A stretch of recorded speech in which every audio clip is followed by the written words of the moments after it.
अरे साथियों, कहाँ जा रहे हो? रुको रुको रुको। अगर आपको अपने वनडे एग्जाम में 2 अंक प्राप्त करने हैं तो आइए इस वीडियो को देखकर जाइए, आपके 2 अंक हिंदी व्याकरण से पूरे हो जाएंगे। साथियों, आज हम भक्ति काल की एक नई सीरीज को लेकर आपके साथ उपस्थित हैं, जिसमें हम पढ़ेंगे कृष्ण भक्ति शाखा। इससे पहले हम राम भक्ति शाखा, ज्ञानेश्वरी शाखा और सूफी शाखा पढ़ चुके हैं।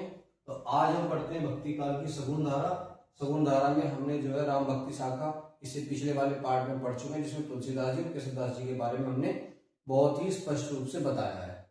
कोई भी क्वेश्चन आपका जो है बाहर नहीं जाएगा।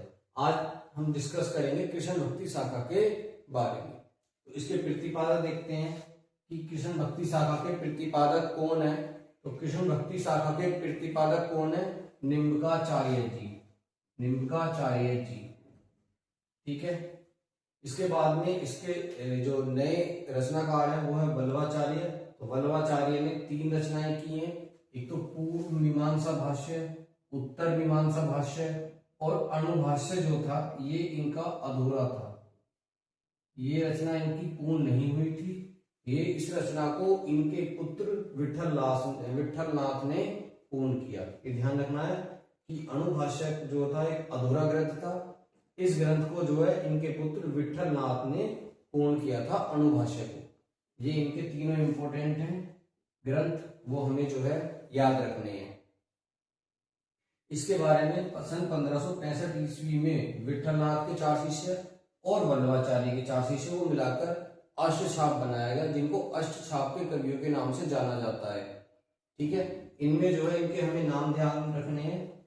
इसकी हमने ट्रिक भी दी है, इधर ट्रिक से भी हम याद कर सकते हैं, क्योंकि हिंदी साहित्य इतना बड़ा है कि बिना ट्रिक के इसको याद रखना जो है इम्पॉसिबल है। सिर्फ इसको ट्रिक की हेल्प से ही हम याद रख सकते हैं। ठीक है, तो इनके अष्टछाप के सबसे पहले कवि कौन थे? तो सबसे पहले कवि थे कुंभन दास। सबसे पहले कवि थे कुंभन दास। अष्टछाप का पूछता है कि अष्टछाप के सबसे पहले कवि कौन थे? तो सबसे पहले कवि थे कुंभन दास, दूसरे कृष्णदास, सूरदास, परमानंद, चीत स्वामी, गोविंद स्वामी, चतुर्भुज दास, नंददास। इन 8 के 8 कवियों को हमें ध्यान रखना है। इन 8 कवियों के आधार पर भी इसको नाम दिया गया है अष्टछाप। ठीक है ना, कि ये 8 कवियों की क्या है? प्रतिमा है, इसलिए इसको बोलते हैं अष्टछाप। इसकी भी ट्रिक क्या है? ट्रिक है कुंभ और कृष्ण, कुंभ कृष्ण व सूर परमानंद के साथ 4 छतरी लेके नंद व गोविंद के पास गए। ठीक है ना, ध्यान रखना है क्या? कुंभ कृष्ण और सूर परम आनंद के साथ 4 छतरी लेके नंद व गोविंद के पास गए।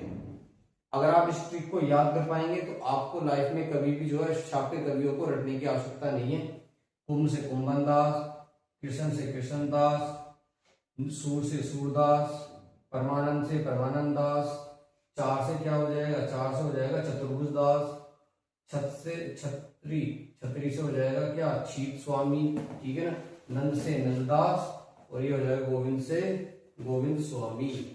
ठीक है ना, इस प्रकार हमारे 1 2 3 4 5 6 7 8 के 8 कवि क्या हो गए हैं? पूरे हो गए हैं। ये हमें ध्यान रखना है। अगर आप इस ट्रिक को याद नहीं रख सकते हैं तो इससे आसान कोई ट्रिक बन नहीं सकती है। ठीक है ना, क्योंकि ट्रिक बनाने में काफी समय लगता है, बहुत दिमाग लगाना पड़ता है, जब जाकर इस ट्रिक को जो है बनाया जाता है।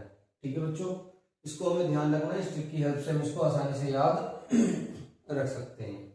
आगे हम जो इसके महत्वपूर्ण कवि हैं कृष्ण भक्ति शाखा के, सूरदास जी के बारे में डिस्कस करते हैं।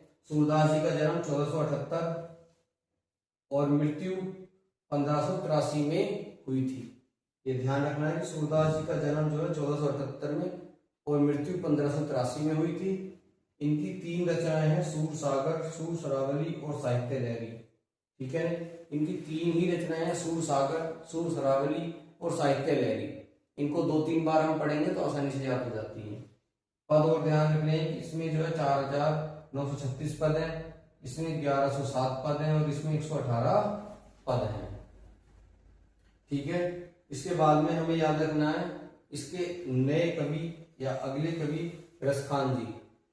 ठीक है ना। रसखान जी भी काफी फेमस है कृष्ण भक्ति शाखा में, ठीक है। इनका जो पुराना नाम था वो क्या था, सैयद इब्राहिम। हमें इनका पुराना नाम याद रखना है, इनका पुराना नाम क्या था, सैयद इब्राहिम, और बाद में बदलकर जो हो गया था रसखान। इनका भी टाइम पीरियड हमें याद रखना है, जन्म और मृत्यु का, 1533 जन्म, 1618 मृत्यु।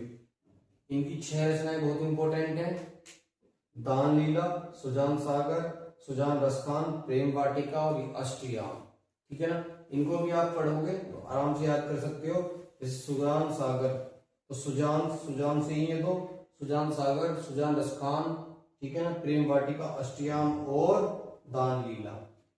इसके आगे हमें पढ़ना है मीराबाई के बारे में, इसके आगे हमें पढ़ना है मीराबाई के बारे में। तो सबसे पहले हमने लास्ट क्लास में बताया था कि मीराबाई के गुरु का नाम क्या है, संत रैदास। मीराबाई के गुरु का नाम क्या है, संत रैदास। इनका जन्म 1516 ईस्वी में, मृत्यु 1546 ईस्वी में, ये ध्यान रखनी है। इनकी भी 3 रचनाएं हैं, नरसिंह जी का मायरा, गीत गोविंद का टीका और राग गोविंद। इसकी भी हमारे पास ट्रिक है।